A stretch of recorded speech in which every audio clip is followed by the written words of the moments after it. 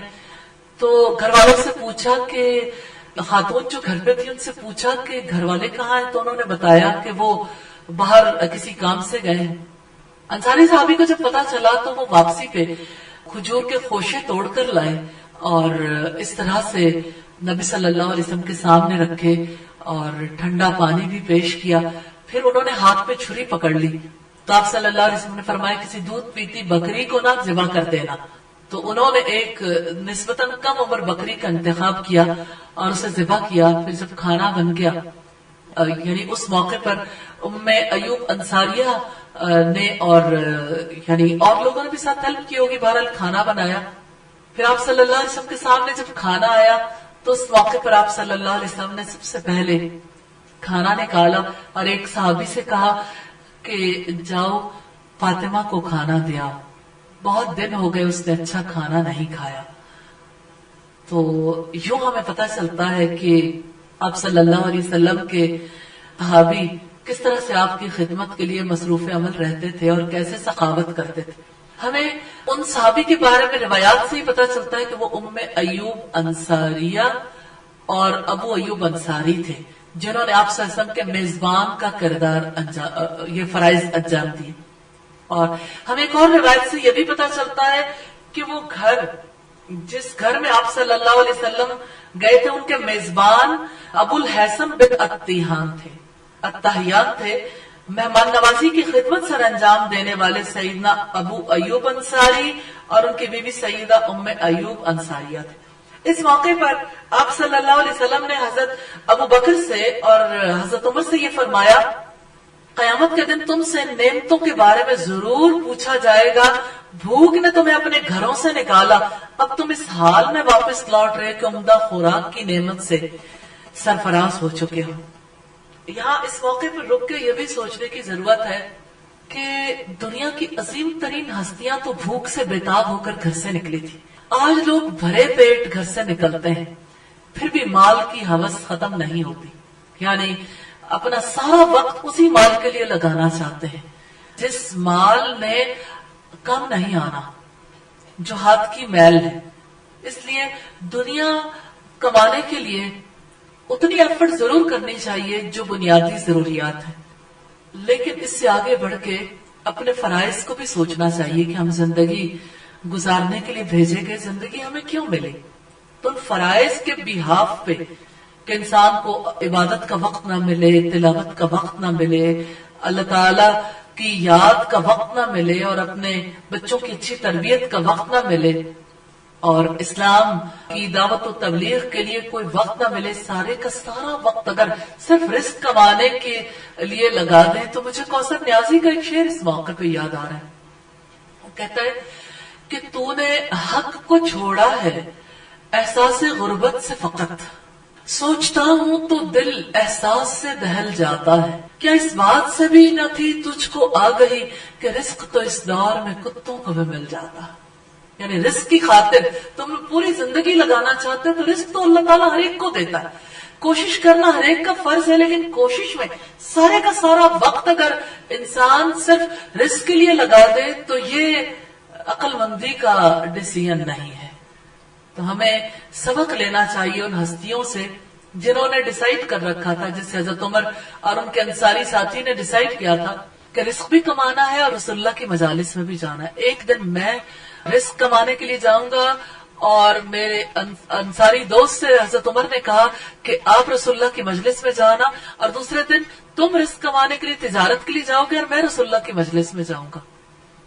اور شام کو اس وقت تک گھر کو واپس نہیں لوٹیں گے جب تک کہ وہ باتیں ساری کی ساری باتیں شیئر نہ کر لیں جو رسول اللہ کی مجلس میں ہو. تو اس طرح سے یعنی انہوں نے ایک بیلنسڈ وے اختیار کیا, نہ دنیا کو چھوڑا اور نہ دین کو چھوڑا, نہ دینی ذمہ داریوں کو چھوڑا. اور رزق دینے پر جب اللہ تعالیٰ آتا ہے تو کس طرح حضرت عبد الرحمن بن عوف کہتے تھے کہ اللہ کی قسم مٹی میں بھی ہاتھ ڈالتا ہوں تو سونا ہو جاتا, یعنی اللہ رزق دینے والا ہے تو رزق کی وسعت بھی اسی کے ہاتھ میں. تو اگر کوئی یہ سمجھ لے کہ میرے زیادہ وقت لگانے سے, محنت کرنے سے مجھے زیادہ رزق نصیب ہو جائے گا, تو برکت تو اللہ نے دینی ہے، وہ تھوڑے میں بھی زیادہ برکت دے سکتا ہے، اور رزق کی وسعت اسی کی جانب سے. تو انسان کی سمجھتا ہے رزق میں میرا اختیار ہے، میری محنت کی وجہ سے مجھے زیادہ رزق ملے گا. تو یوں ہم دیکھتے ہیں کہ لوگوں کا جو معاشی نقطہ نظر ہے وہ بدل گیا ہے آج کے دور میں. رزق کے بارے میں ان کے ذہن میں یہ ہے کہ ہمارے علم کی وجہ سے، ہماری محنت کی وجہ سے، ہماری تدبیر کی وجہ سے رزق ملتا ہے. رزق کے فیصلے تو اللہ تعالیٰ کے یہاں ہوتے ہیں. بندے نے محنت کرنی ہے لیکن اپنے وقت کو کچھ حصوں میں تقسیم کرنا ہے، نہیں ہے لیکن اپنے وقت کو کچھ حصوں میں تقسیم کرنا ہے، نہیں ہے لیکن اپنے وقت کو کچھ حصوں میں تقسیم کرنا ہے، نہیں ہے لیکن جیسے نبی صلی اللہ علیہ وسلم نے فرمایا عقل مند آدمی کے لیے لازم ہے کہ اپنے وقت کو 4 حصوں میں تقسیم کر لے. ایک حصہ اپنے رب کی یاد کے لیے، ایک حصہ اس کائنات میں غور و فکر کرنے کے لیے، ایک اپنے نفس کے محاسبے کے لیے، اور ایک دنیا کی بات. آپ نے حضرت بزرگ کے سوال کا جواب دیتے ہوئے کہی تھی جب انہوں نے کہا کہ ہمیں صوف ابراہیم اور صوف موسیٰ کی کچھ باتیں سنائیے، تو اس پر آپ نے یہ بات بھی سنائی تھی کہ ٹائم مینجمنٹ کیسے کرنے ہیں. تو وقت کو مینج کرنا بہت زیادہ ضروری ہے. سیدہ ام ایوب اور ان کے شوہر سیدنا ابو ایوب کو اہل مدینہ میں یہ امتیاز حاصل تھا کہ وہ رسول اللہ کے پڑوسی تھے. جب وہ سیدنا بلال کی خوشگوار آواز سنتے تو رسول اللہ کے پیچھے نماز ادا کرنے کے لیے دونوں خوشی سے جھوم جاتے. وہ ہر اذان کے سننے کے بعد اللہ تعالیٰ کا اس نعمت پر شکر ادا کرتے کہ اس نے دین اسلام کی طرف ان کی رہنمائی کی. لیکن حمد و شکر کا صرف زبان سے اظہار کافی نہیں، ایمان کا دل میں جگہ پکڑنا، عمل سے تصدیق ہونا ضروری. ام ایوب انصاریہ بھی باقاعدگی کے ساتھ فرض نمازیں ادا کرتی، اللہ کا قرب حاصل کرنے کے لیے نوافل ادا کرتی، رات کو کم سوتی تھی، زیادہ حصہ عبادت میں مصروف رہتی. نوافل صرف نمازوں میں نفلی عبادت نہیں کرتی تھی بلکہ نفلی روزے بھی رکھتی تھی. سیدہ ام ایوب قرآن کریم کو اپنا بہترین ہمنشیں خیال کرتی تھی. قرآن مجید کی تلاوت بھی کرتی تھی، اسے زبانی یاد بھی کرتی تھی. کبھی قرآن مجید اپنے شوہر کی زبان سے بھی سنتی تو اس سے پتہ چلتا ہے کہ قرآن حکیم کا تعلق کیسا ہونا چاہیے. تلاوت بھی، اس کا حفظ بھی، پھر کبھی کسی سے سننا بھی، کبھی کسی کو سنانا بھی. وہ قرآن کریم کا جو حصہ رسول اللہ سے سنتے وہ گھر آ کر اپنی بیوی کو سناتے تھے. قرآن حکیم کی آیات پر غور و فکر کرنے سے سیدہ ام ایوب کے دل میں لوگوں کے ساتھ ہمدردی اور خیرخواہی کا جذبہ موجزن ہو چکا تھا.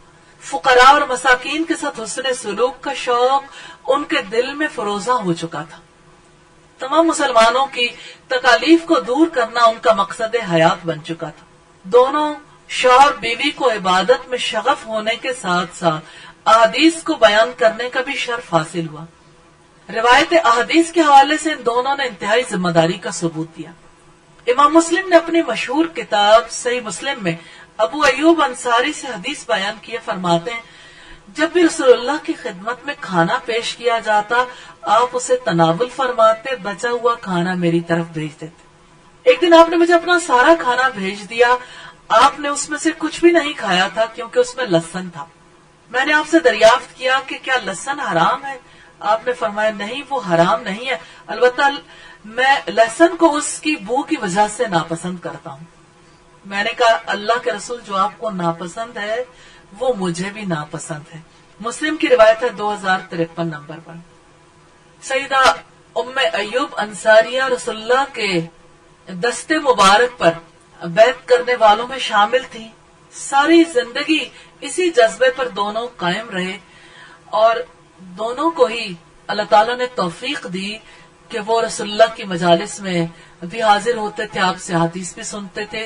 ام ایوب انصاریہ کس طرح سے ابو ایوب سے ایک ایک بات کو سنتی تھیں اور یاد کرتی تھیں. قرآن حکیم بھی، رسول اللہ کی حدیث بھی، پھر اس پر عمل پیرا ہوتی تھی اور معاشرے میں اپنا بہترین کردار ادا کرتی تھی. ایک خاص بات جس گھرانے کے حوالے سے بڑی اہمیت کی حامل ہے اچھی ہمسائیگی.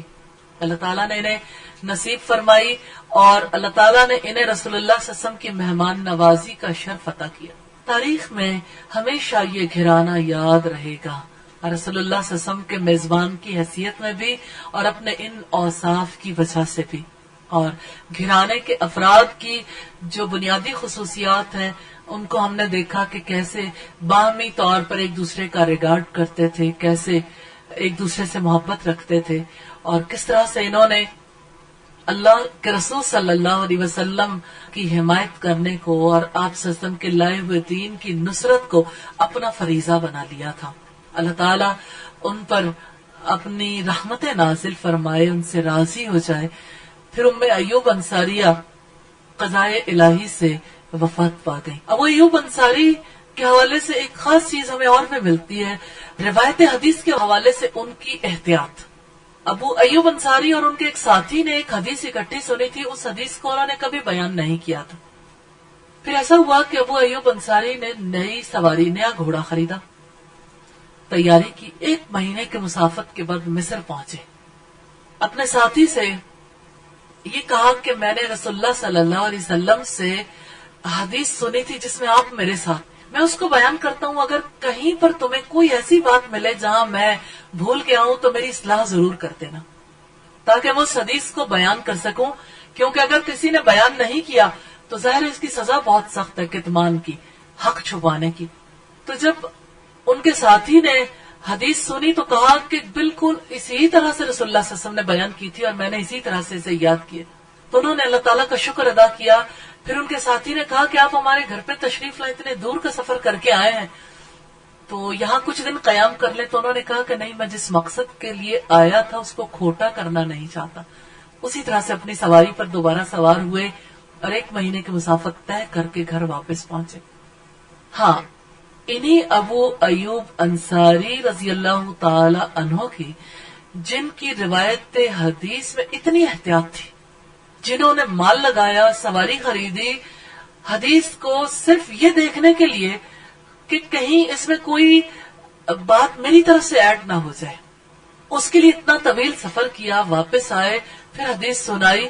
انہی ابو ایوب انصاری کی زوجہ تھی ام ایوب انصاریہ رضی اللہ تعالی عنہ. یہ احتیاط ان دونوں کا خاصہ تھا الحمدللہ. اور پھر آپ دیکھیے کہ ان کے تعلق کی انتہا ہے رسول اللہ صلی اللہ علیہ وسلم سے محبت کی. اللہ تعالیٰ نے اسی حوالے سے انہیں رسول اللہ کا ہمسایہ بھی بنا دیا اور آپ صلی اللہ علیہ وسلم اپنے میزبان کا ہمیشہ خیال رکھتے رہے. ابو ایوب انصاری کی روایت سے ہمیں پتہ چلتا ہے کہ رسول اللہ اپنا بچا ہوا کھانا بھجوا دیتے.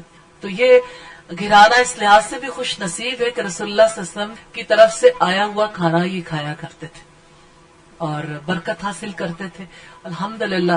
اور آپ صلی اللہ علیہ وسلم کی اس گھرانے والوں سے بے پناہ محبت تھی. ہم نے اس اعتبار سے دیکھا کہ اس گھرانے کے افراد کفر کی حالت میں بھی اچھے اوصاف رکھتے تھے، لیکن اسلام نے انہیں کتنا پالش کر دیا. یہ کیسے قیمتی ہیرے بن گئے تھے جن کی چمک آج تک صدیوں کا سفر طے کر کے ہمارے پاس آئی ہے. آج تک ان کی چمک کا سلسلہ جاری ہے الحمدللہ. اللہ تعالیٰ سے دعا ہے کہ ہمیں ان کے کردار سے جو باتیں ہم نے سیکھی ہیں اللہ تعالیٰ اس پر عمل پیرا ہونے کی ہمیں توفیق عطا فرمائے. وآخر دعوانا ان الحمدللہ رب العالمین. آج اپنے ام ایوب انصاریہ کے حالات دیکھے، جو باتیں آپ نے سیکھی، کوئی خاص بات آپ شیئر کرنا چاہیں تو آپ ضرور کریں. میں اس میں خاص بات یہ سیکھی تھی کہ انشاءاللہ کبھی زندگی میں رجسٹ نہیں کرنا، ایون کہ دین یعنی حق کے کو قبول کرنے میں بھی کبھی رجسٹ نہیں کرنا، اور اپنی سوچ کا جو گراؤنڈ لیول ہے بالکل اسٹریٹ فارورڈ رکھنا، بالکل صحیح انشاءاللہ. اور اللہ سے مدد مانگ رہے اہدنا الصراط المستقیم. اور بیٹا اس راستے میں ایک چیز ہے کہ ریزسٹنس کے حوالے سے اس چیز کو بھی ضرور پیش نظر رکھیں کہ جو لوگ ریزسٹ کرتے ہیں نا زیادہ، وہ ہمیشہ یہ کہتے دکھائی دیتے ہیں، ہمارے ذہن میں وسوسے بہت آتے ہیں، شکوک بہت پیدا ہوتے ہیں، شیطان کا بڑا حملہ ہے، فلاں فلاں فلاں. ہر چیز سے انسان بچ جاتا ہے، ریزسٹ کرنا چھوڑتا ہے. حق کو قبول کرتے ہوئے کبھی ریزسٹ نہیں کرتا انشاءاللہ. مجھے جو اس میں بات اچھی لگی نا، وہ رزق کے حوالے سے کوشش تھی نا کہ اللہ تعالیٰ کام کرنے کے لیے کوئی کام کرنا ہے اللہ کے لیے، تو اس میں یہ فائدہ کتنا ہے یا مجھے کتنا ملے گا. معاشرے میں اگر دیکھیں نا سب بچے اگر پڑھ تو ان کا یہ ایک ہوتا ہے جو کریں گے لیکن صرف رزق کے لیے زیادہ کوشش ہوتی ہے. مطلب یہ نہیں ہوتا کہ ہم قرآن پڑھ لیں، اس کو پارٹ ٹائم کے لیے رکھا ہوں، انشاءاللہ دین کا کام کروں گی، لیکن مطلب میں نے یہ کبھی میں دل سے پتا میں اور پھر اس طرح سے نہیں. یہ بات تو ٹھیک نہیں ہے جو آپ ارادہ کر رہی ہیں. اس تعلیم کو بھی نہیں چھوڑنا چاہیے، اس کو نہیں چھوڑنا چاہیے. جیسے آج ہم نے بات کی کہ آپ اپنی گھریلو ذمہ داریوں کو اور اپنے یعنی جو آپ کا مقام ہے بحیثیت ایک خاتون کے، اللہ تعالیٰ نے جو ذمہ داریاں ایک خاتون پہ ڈالی ان کو ایک طرف نہیں کرنا، اگنور نہیں کرنا. تو اگر اللہ تعالیٰ آپ کو مزید علم کے مواقع عطا کرتا ہے تو اس علم کو بھی نہیں چھوڑنا انشاءاللہ. میڈم اسٹارٹنگ میں ہم نے دیکھا کہ جب ان کے شوہر گئے تو ان کے بعد کی بات انہوں نے غور و فکر کیا کہ اگر ایسا ہو جائے کہ اوس اور خزرج میں یعنی جو لڑائی ہے اس کی آگ بجھ جائے، یعنی غور و فکر کیا، اپنے ماحول سے آگاہ رہتی تھی وہ. اور دوسری بات یہ کہ جب وہ اسلام لے آئی تو اس چیز کو سعادت سمجھتی تھی. تو جب انسان سعادت سمجھتا ہے اپنے لیے تو اس کے لیے عمل کرنا بھی آسان ہوتا ہے. بہت اچھی بات. اور ایک اور یہ بات تھی کہ جب بھی اذان ہوتی تھی تو وہ اس نعمت کا شکر ادا کرتے تھے عمل کے ساتھ. یہ بات بڑی امپورٹنٹ ہے. گھر کسی کو مسجد کے ساتھ مل جائے تو اللہ تعالیٰ کی بہت بڑی رحمت ہے، کیونکہ اذان کی آواز آتی. جن گھروں میں اذان کی آواز نہیں آتی وہاں پر لوگ نہ تو باجماعت نماز ادا کرتے، اس گھر کے لوگ نمازی بھی نہیں رہتے کیونکہ وقت کا پتہ ہی نہیں چلتا، تو اللہ کی رحمت سے محروم ہو جاتے ہیں نا. میں نے یہ ارادہ کیا میں نے اپنا ہر کام صرف اللہ کے اجر کے لیے کرنا ہے. انشاءاللہ. جی پیچھے دیجیے گا. آج جمعۃ المبارک ہے اور جمعۃ المبارک میں ایک گھڑی ایسی ہوتی ہے جس میں دعائیں قبول ہوتی ہیں. تو دعائیں ضرور کیجیے اپنے لیے بھی اور ہمیں بھی اپنی دعاؤں میں یاد رکھیے گا. اور یہ کہ اس دن کی جو سنتیں ہیں ان کو ضرور ادا کرنا ہے. جو لوگ غسل کر چکے الحمدللہ، جنہوں نے غسل نہیں کیا وہ غسل کریں، نیلز کاٹنے، سورہ الکہف پڑھنی اور اسی طرح سے نبی صلی اللہ علیہ وسلم پر درود بھیجنا، سارے کام. دادا میں نے کچھ دن پہلے ایک اسٹیٹس پڑھا تھا، balance is a code of life, balance. تو اس کی آج الحمدللہ بہت اچھی سمجھ آئی ہے کہ کسی کی زندگی سے وہ چیز ملنا کہ مطلب وہ کیسے گھر جیسے رسول اللہ صلی اللہ علیہ وسلم آئے تھے نا گھر میں انتظام کرنے چلی گئی تھی. تو یہ چیز مجھے بہت اچھی لگی کہ گھر میں بھی اپنے انتظامات کو ٹھیک سے رکھنا ہے انشاءاللہ. صحیح الحمدللہ. جی میم میں نے یہ ارادہ کیا کہ انشاءاللہ اپنے ارد گرد کے ماحول سے باخبر رہنا ہے اور جو ہے نا قرآن کو بہترین ہم نشین بنانا ہے انشاءاللہ. سبحانك اللهم وبحمدك نشهد ان لا اله الا انت نستغفرك ونتوب اليك. السلام علیکم ورحمۃ اللہ وبرکاتہ. السلام علیکم ورحمۃ اللہ وبرکاتہ.